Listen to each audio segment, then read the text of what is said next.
ఏంటండి తేడా? ఏది లాస్ట్ సినిమా అంటే పెద్ద విషయంలో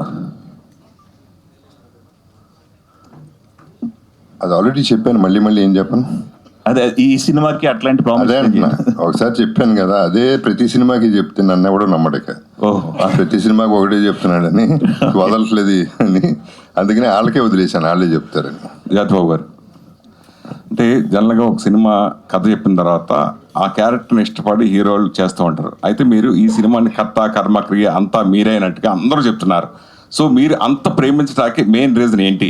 అంటే మీరు మళ్ళీ హీరోగా కంటిన్యూగా ఎవ్రీ ఇయర్ చేయాలని అట్లా ఉద్దేశంతో, లేదంటే ఈ సినిమా ఏమి నచ్చి మీరు ఏమి నచ్చి ఈ సినిమాని అంత ప్రేమించారు అంటే? నువ్వు పొద్దున్న లేట్గా లేచావా? లేదు, లేట్గా వచ్చావు, ట్రైలర్ చూడలేదు, ఏం మాట్లాడుతున్నావు? నీకు అర్హత లేదు అసలు మాట్లాడడానికి, ఫస్ట్ ఆఫ్ ఆల్. చెప్పండి సార్. అంటే కథ నచ్చి సినిమా చేశారు కాబట్టి. ఆనెస్ట్గా చెప్పాలంటే ఎస్, అంటే హీరో అనేది మర్చిపోండి. ఆ పదం అనేది, ఐఎమ్ నాట్ సేయింగ్ హీరో, అన్ని చాలా పెద్ద మాటలు. I want to be leading a few films, concept oriented films. దాని గురించి ఈ సినిమా చేయటం జరిగింది. అంటే మీరు మొదటి నుంచి మీరు ఎలా వచ్చారు, ఎలా సక్సెస్ ఫామ్లో ఎలా ఎదిగారు అన్నీ మేము చూసిన వాళ్ళం. అయితే మీరు మళ్ళీ మీరు అప్పుడప్పుడు విలన్ సూపర్ క్యారెక్టర్ చేస్తున్నా, కొన్ని క్యారెక్టర్ విడిగా చేస్తున్నా, హీరోగా కూడా చేయాలనే కోరిక మా అందరిలో ఉంది. దానికి మీ సమాధానం? Thank you very much, I appreciate that. I take it as a warmth. And అంటే I'm very very clear about my market. నా లిమిటేషన్స్ ఏంటో నాకు తెలుసు.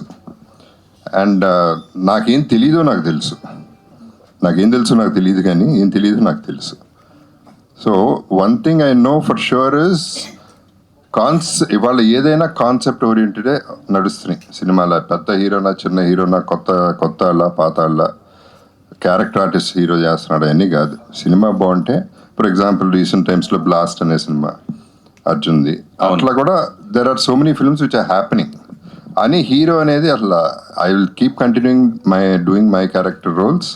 At the same time 1 or 2 opportunities వచ్చినప్పుడు I would like to do this. Tammareddy garu మీరు already అంతకుముందు Sivaramaraju, Hanuman junction super hit combination. అయితే ఈ మధ్య కాలంలో వస్తున్న సినిమాలు కంటెంట్ ఓరియంటెడ్ ఉంటున్నాయి, కానీ లేడీస్కి ఎక్కువ ప్రాధాన్యత ఉంటున్న సబ్జెక్టులు ఎక్కువ వస్తున్నామనే. అంటే కథలో మేము మీ క్యారెక్టర్ ఆ మలుపు తిప్పే క్యారెక్టర్గా ఉంటుందా, కథను మలుపు తిప్పే క్యారెక్టర్గా ఉంటుందా? ఈ సినిమాలో డెఫినెట్లీ ఉంటుంది. అంటే నేను డ్రైవ్ చేస్తానా లేదా తెలీదు, కానీ బట్ డెఫినెట్లీ తన వల్ల కానీ అలా డిస్టర్బెన్స్ వల్ల చేంజ్ అయ్యే క్యారెక్టర్ నాది. వంశీ గారు. Okay sir. రామ్ గోపాల్ వర్మ గారి ఇన్ఫ్లుయెన్స్ ఈ వదలాలో ఎంత ఉంటుంది? ఉండదు సార్. ఎందుకంటే ఫస్ట్ టైం నేను నా కైండ్ ఆఫ్ జానర్ నుంచి, అంటే నీకే జానర్ ఉంది అనే అంత ఇంకా స్థాయి నాకు రాలేదు. బట్ నాకు తెలుస్తుంది కదా, నాకు ఒక ఇది ఉంటుంది అని చెప్పి, అంటే ఒక విధానం ఉంటుంది కదా, ఆ విధానం నుంచి బయటకు వచ్చి అలా కాకుండా చేసిన సినిమా ఇది. అందుకని మీరు అడిగిన క్వశ్చన్కి ఆన్సర్ 0 సార్. తమ్మారెడ్డి గారు సార్, మీలాంటి ఒక సీనియర్ నిర్మాత మళ్ళీ సినిమాలు తీయడం అనేది అందరికీ ఆనందమైన విషయం. కానీ మీ దగ్గరికి ఎవరైనా ఒక కొత్త నిర్మాత వచ్చి సార్ నేను సినిమా తీస్తున్నానంటే వార్నింగ్ ఇచ్చే నిర్మాత మీరు. అది ఎందుకు ఈ టైంలో సినిమా అని అదే క్వశ్చన్ మీరు వేసుకోలేదా ఈ సినిమా చేస్తున్నప్పుడు? నేను ఎప్పుడు చేసుకుంటాను ఉంటా. అది ఇందాక చెప్పాను కదా, నేను సినిమా తీయటం అనేది, సినిమా మనం ప్రేక్షకుల కోసం తీయాలి. సో నేను ఓల్డ్ టైమర్ని కాబట్టి ప్రాబ్లం ఇంకా అట్లాగే తీసి, ఈ సినిమా ప్రేక్షకుల కోసమే తీసాం. అందుకనే మాకు ఎవరు వేరే బిజినెస్ ఎవరు రాలేదు మాకు. సో ముందుకు నేను కానీ, జగపతి బాబు గారు కానీ, కిషోర్ గారు కానీ మేము ముందు అనుకున్నాం ఏంటి ఈ రోజుల్లో మన సినిమాలు ఎవరు చూస్తారు, ఎందుకు తీయటం ఇది అని. బట్ ఏదైనా కానీ కథను చూసినాక, కథను ప్రేమించినాక ఎందుకు అవ్వదు అని మనం ఇంతకాలం దేన్ని వదిలేయకూడదు. సో ఎప్పుడు జీవితంలో సాధించాలి. 50 ఏళ్ళ నుంచి నేను ఇండస్ట్రీలో ఉన్నానంటే ఏమి లేకుండా ఉండం కదా, మనలో ఏదో ఉందా, ఉన్నదాన్ని ఎందుకు వదిలేయాలి? వదలకుండా ట్రై చేద్దాం అనిపించి చేసాం, అంతే. టైటిల్ జస్టిఫికేషన్ మీరే చేస్తారు అనుకోండి. ఒక కొత్త నిర్మాత సినిమా తీస్తున్నాడంటే 1,00,000 సమస్యలు ఉంటాయి. ఒక సీనియర్ ప్రొడ్యూసర్గా మీరు కూడా అదే ఫేస్ చేశారా ఈ సినిమా చేస్తున్నప్పుడు? సినిమా తీస్తానికి ఎప్పుడు సమస్యలు ఉండవు, డబ్బులే సమస్య. సినిమా తీయడానికి సమస్య ఉండదు. సమస్య ఉంటుందని చెప్పేది అబద్ధం, నేను చెప్తున్నాను, మీరు నమ్మండి. సినిమా తీసినాక మనకేంటంటే మార్కెటింగ్ అంటాం, అది కూడా నేను ఇందాక చెప్పాను. మార్కెటింగ్ అనేది సమస్య. మార్కెటింగ్ ఏంటి, నువ్వు ప్రేక్షకులు నమ్ముకుని సినిమా తీయాలి. నమ్మిన సినిమా అంటే ప్రజలు ఎప్పుడు ఆదరిస్తారు, నెత్తిన పెట్టుకుంటారు వాళ్ళు. సో మనం వాళ్ళకి అనుగుణంగా సినిమా తీయాలి. మనం వేరే ఆలోచనలు ఎంతసేపు అక్కడ ఎంత వస్తుంది, ఇక్కడ ఎంత వస్తుంది, ఇక్కడ ఎంత వస్తుంది, గాలిలో ఇట్లా లెక్కలు వేసుకుంటూ ఉంటాం.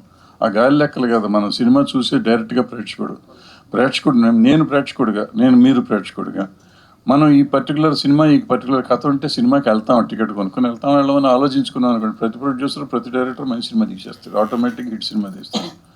కానీ మనం ఏంటంటే స్వార్థంతో నేను చేసింది మాత్రం గొప్పది, నేను టికెట్ కొనడానికి మాత్రం ఇది గొప్పది కాదు అని ఆలోచిస్తూ ఉంటాం. సో నేను ప్రేక్షకుడిగానే ఆలోచించాలి. నేను producer or director or hero, ప్రేక్షకుడిగా ఆలోచించాలి. నన్ను చూస్తారు అనుకోవటం కానీ నేను చేసింది చూస్తారు అనుకోవటం కరెక్ట్ కాదు. చేసిన సినిమాలు జనాలు చూడట్లేదు అన్నది పెద్ద సమస్య అయితే, ఇండస్ట్రీలో కూడా చాలా సమస్యలు సతమతం అవుతున్నారు. ఇండస్ట్రీలో ముఖ్యంగా పర్సంటేజ్ రెంటల్ విధానం మీద చాలా తీవ్రమైన చర్చ జరుగుతుంది. దానికి ఏదైనా కన్క్లూజన్ వచ్చిందంటారా?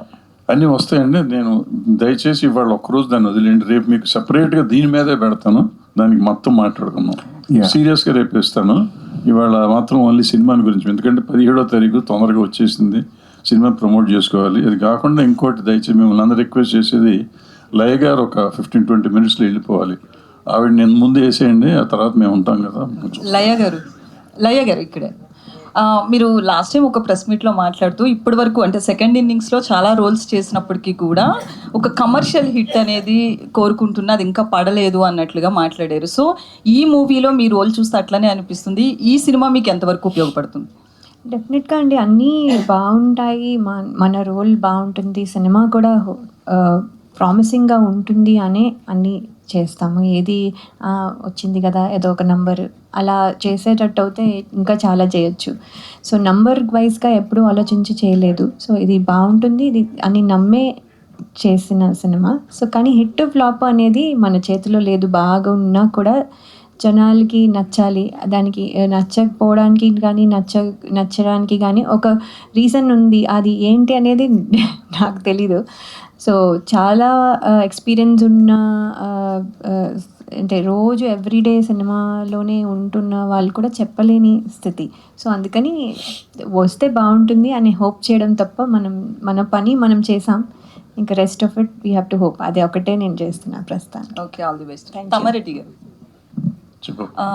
బేసికల్లీ అంటే మీరు ఎక్కువ అంటే హారర్ మూవీస్ ఎప్పుడు చేయలేదన్నారు కదా, సో ఫస్ట్ టైం ఇందులోకి వచ్చారు. సో థ్రిల్లర్ కావచ్చు. సో బేసికల్లీ ఈ జోనర్ అనేది ఎప్పుడు కూడా మనకి డిమాండ్ ఉంటుంది. హారర్ కావచ్చు, థ్రిల్లర్ కావచ్చు, సస్పెన్స్ కావచ్చు, ఏదైనా కూడా.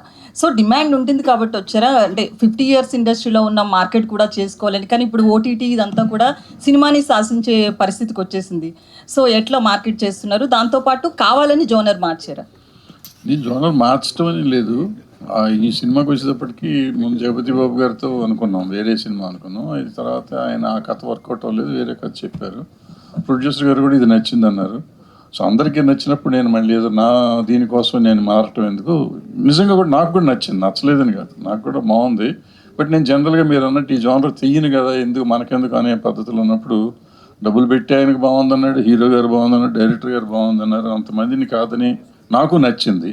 చేస్తే బాగుంటుంది కదా, చూద్దాం, కొత్త జనరేషన్ ఇట్ ఈస్ కదా. No not really. No. అది ఫిక్షన్ సార్.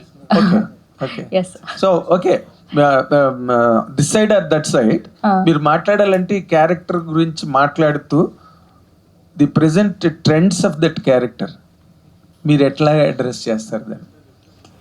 అంటే సార్ ఐ థింక్ ఈ క్యారెక్టర్ వచ్చి I think sir told me the characterization. అప్పుడు నాకు అనిపించింది I think this has been happening from lots of generation, like there Hess been problems going on like this.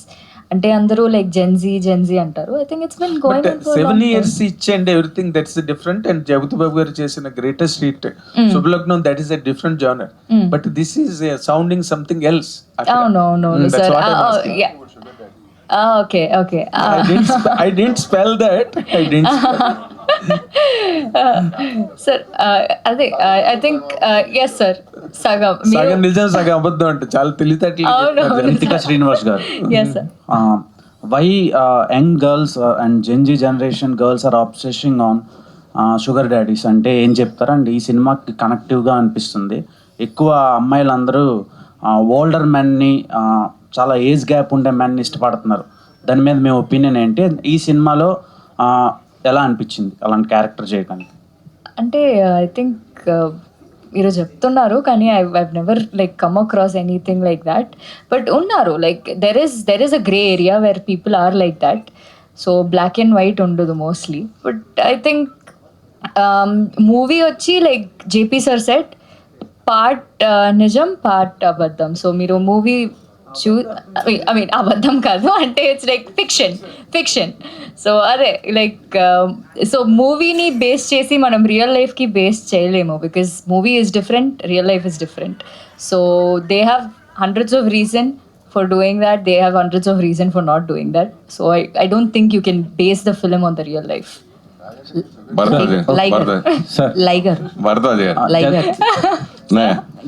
Regular గా మేము జర్నలిస్టులు అందరూ కూడా ప్రతిరోజు ప్రసాద్ ల్యాబ్ రాని రోజు అంటూ ఉండదు, మ్యాక్సిమం వస్తాం.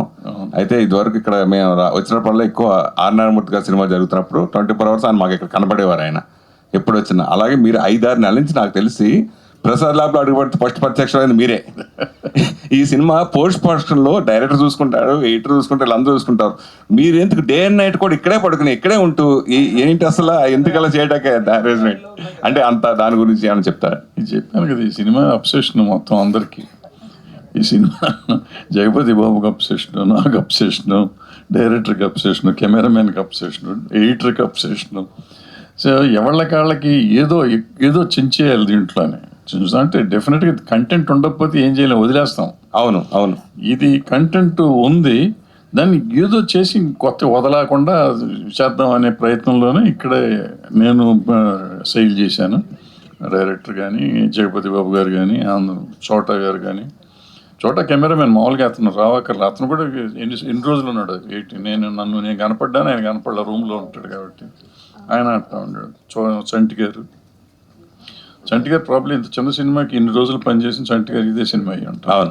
సో అందరం ఇదే కొత్తగా ఉంది చెయ్యాలి అనే ప్రయత్నంలో ఉన్నాం. కొత్తగా నేను తను అడిగినట్టు నేను ఇంతకుముందు చేసిన సినిమాలు వేరు, ఈ సినిమా వేరు.